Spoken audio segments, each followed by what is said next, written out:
Imagine North America 35 million years ago. The dinosaurs were long gone, but the world was still wild and unfamiliar. Dense forests stretched across the land. Strange mammals roamed beneath the trees.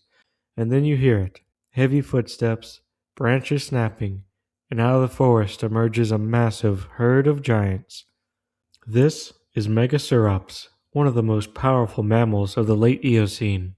Megacerops lived between 37 and 34 million years ago and could stand nearly 8 feet tall at the shoulders and weighed over 3 tons. Its body was thick and muscular, supported by strong pillar-like legs, built to carry its enormous weight.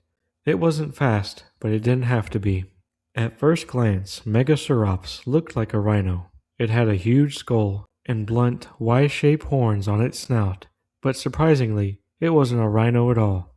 Megacerops belonged to a group called the brontotheres, which means thunder beasts.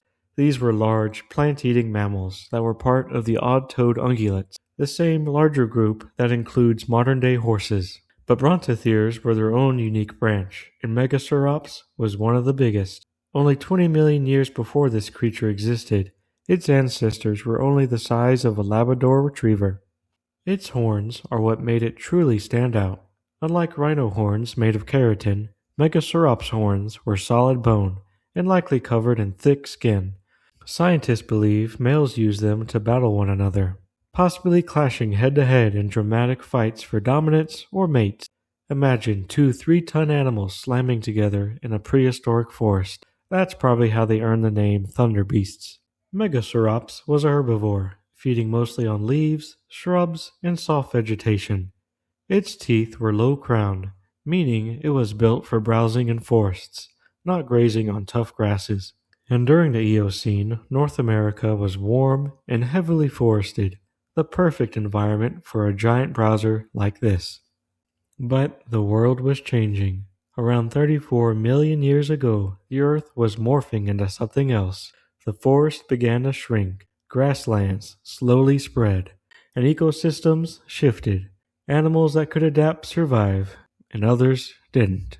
Megacerops and the other brontotheres couldn't adapt to the new environment, and they eventually went extinct. Today their fossils, especially their massive skulls, remind us of a time when mammals were experimenting with size and power after the dinosaurs were gone.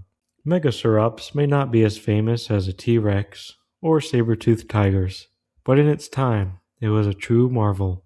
And it proves that after the age of dinosaurs, the age of mammals became just as incredible.